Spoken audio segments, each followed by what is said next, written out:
Bonsoir à tous. Jour férié donc ce vendredi 15 août. Eh bien, c'est l'Assomption de Marie, la Vierge Marie, qui au terme de sa vie terrestre est entrée directement dans la gloire du ciel, âme et corps.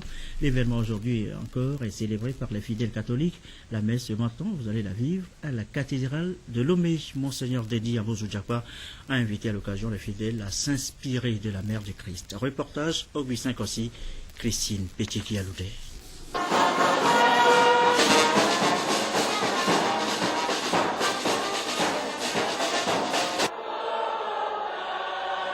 La fête de l'Assomption, solennité de la montée de Marie, mère de Jésus au ciel.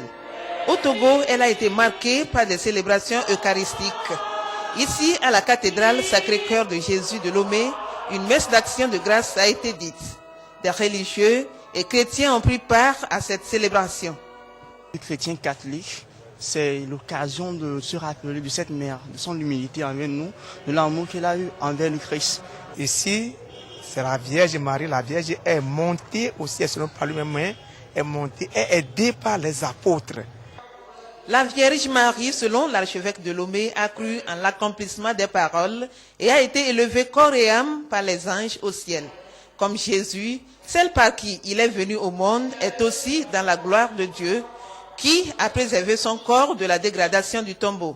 Ce qui l'explique, c'est bien la foi renouvelée de Marie en la puissance totale du Seigneur. Si elle est victorieuse, c'est parce qu'elle fut d'abord la croyante, la silencieuse, l'obéissante, la souffrante avec Jésus. Dans ce mystère, nous contemplons réaliser déjà en la personne de Marie le don merveilleux que le Christ veut faire à son Église à la fin des temps, quand le nombre des élus sera complet. Alors, ces élus seront pleinement transformés par la puissance de l'Esprit, comme l'est déjà leur mère. L'Assomption est l'une des 3 fêtes de l'année liturgique consacrée à Marie. En ce jour béni, les fidèles catholiques ont prié pour demander pardon pour leurs péchés et pour que l'honneur fait à Marie rejaillisse sur eux.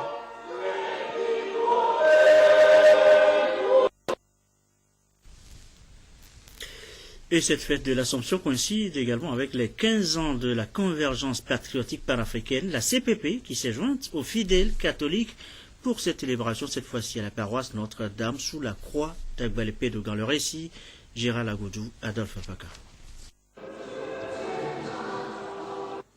En union d'esprit dans le Seigneur Jésus-Christ, les fidèles catholiques et les militants et sympathisants de la Convergence patriotique panafricaine CPP avaient des intentions croisées.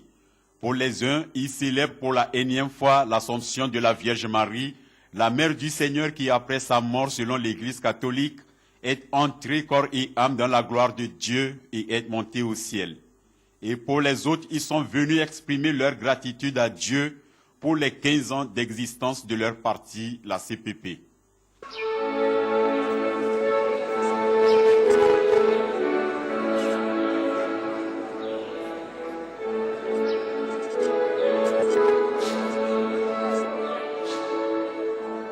Ce que l'on cherchait à obtenir, c'est le message de paix, de la non-exclusion et surtout le message d'amour pour notre patrie. Et aujourd'hui, le 15 août tombe sur l'Assomption. Nous n'y sommes pour rien du tout, mais c'est parce que le hasard veut véritablement que l'amour soit la préoccupation première des hommes politiques. Une heureuse coïncidence en tout cas pour apprendre davantage de la vie de Marie, une vie pleine d'amour, d'humilité et de paix. Qu'on soit politicien, qu'on soit cultivateur, qu'on soit un citoyen civil, notre devoir, c'est la vie. Nous sommes donc tous interpellés à lutter pour la vie, lutter pour l'amour. Créé le 15 août 1999 par la fusion de 4 partis, l'Union togolaise pour la démocratie UTD, l'Union pour la démocratie et la solidarité UDS, le Parti des démocrates pour l'unité PDU et le Parti d'action pour le développement PAD, la CPP reste toujours un parti d'obédience panafricaniste qui lutte pour la consolidation de la démocratie et l'amour de la patrie. Déjà hier jeudi, à la veille de cette fête d'Assomption, l'archevêque Denis Amosou Diakpa a consacré la nouvelle place de Calvaire. Et c'est juste au niveau de la colombe de la paix où trône désormais le crucifix du Christ, le salut de l'humanité. Antoinette Roman-Bavard. Un nouveau crucifix à l'entrée nord de la ville de Lomé. Ce site représente un lieu de recueillement et de prière pour les chrétiens catholiques. L'archevêque de Lomé, Monseigneur Denis Amosou Diakpa, en présence d'une dizaine de prêtres et d'une foule de fidèles, a procédé à l'inauguration de cette nouvelle croix du Calvaire. Pour lui, ce lieu doit rappeler aux chrétiens le sacrifice du Christ pour l'humanité. La croix avant était un signe de malédiction. Jésus a pris la croix sur lui-même, maintenant sur lui tous nos péchés, en a fait un instrument de salut, de rédemption pour nous tous. Alors aujourd'hui, on est venu bénir ce calvaire, cette croix, pour que, en allant et en venant, en passant par ici, nous pensions à Jésus qui a donné sa vie pour notre salut. Le chantier a duré un mois. Le crucifix a une taille de 2,20 m et pèse 622 kg. La décoration de l'espace qui abrite la statue est l'œuvre de l'artiste Dimi Hope. Jésus-Christ est le Seigneur.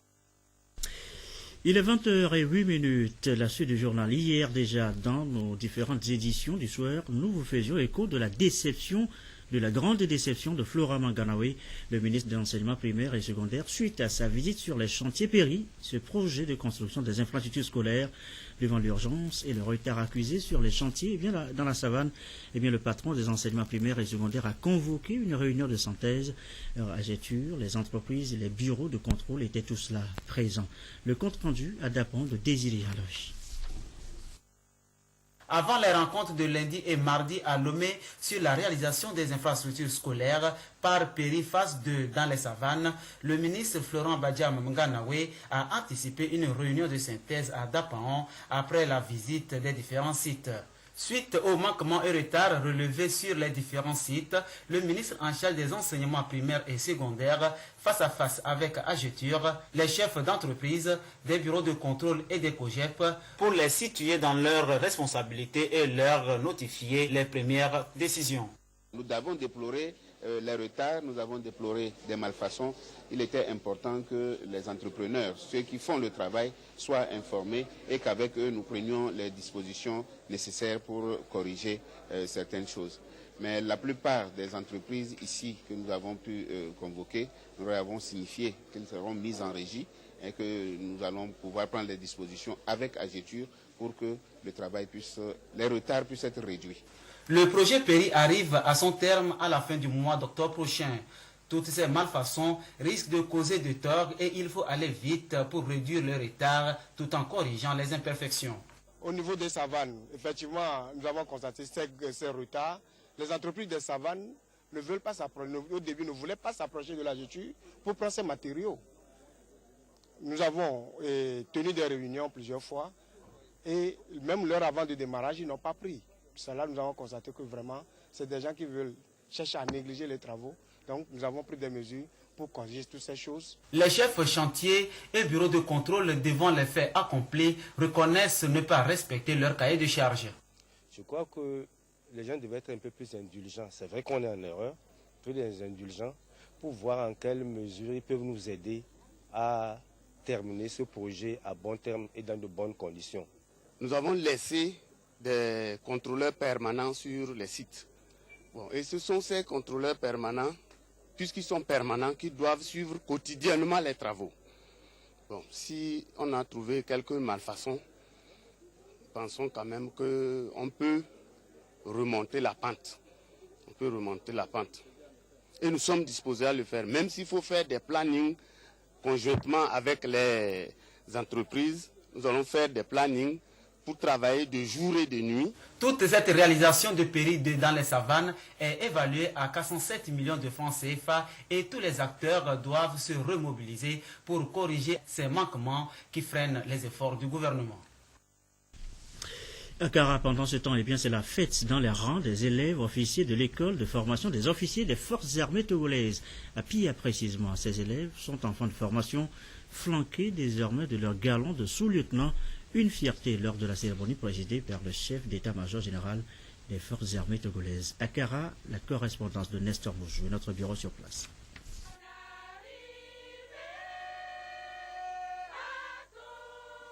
La 17e promotion de l'EFOFAT de Pia, école de formation des officiers des forces armées togolaises, a bouclé son temps.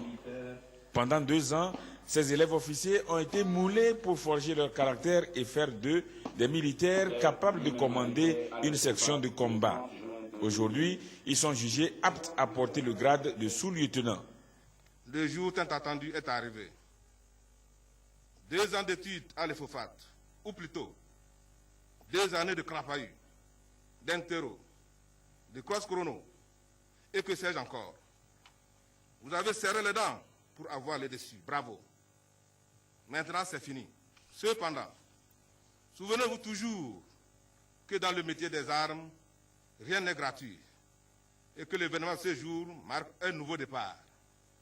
Car la vie de l'officier est essentiellement faite de responsabilités de tout genre. Chers cadets, soyez courageux et endurants. Vous devez garder à l'esprit que la force de caractère est le nerf du commandement. Il vous la faut absolument. D'un effectif initial de 35 élèves, la 17e promotion est entrée à l'EFOFAT le 17 septembre 2012. 30 ont pu aller au bout de la formation. Ces 30 sont issus de 5 nationalités. Le Togo se taille la part du lion, avec 24 élèves, dont 4 filles. La 17e promotion est baptisée Promotion Réconciliation et a pour parrain Fort Essosemna Nyasingbe, le président de la République du Togo. Mesdames et messieurs, de la promotion Réconciliation, à cet instant précis où vous perdez votre état d'élève pour celui d'officier auquel vous avez toujours aspiré, vous devez vous faire le serment d'une forte prise de conscience des valeurs telles que la discipline, la responsabilité, le dépassement de soi et le patriotisme. Votre statut d'officier vous engage à contribuer de manière significative et décisive à préserver la souveraineté de vos États et à sécuriser les personnes et leurs biens avec abnégation et professionnalisme. Juste avant de porter le galon de sous-lieutenant, les élèves de la 17e promotion ont cédé la garde du drapeau de l'école à leurs cadets en fin de première année. La 18e promotion a été baptisée Promotion Nicolas Gluniski avec le président de la Côte d'Ivoire, Alassane Dramane Ouattara, comme parrain. Pour l'histoire, l'EFOFAT a été créée le 19 octobre 1995. Elle a accueilli sa première promotion le 6 novembre de la même année.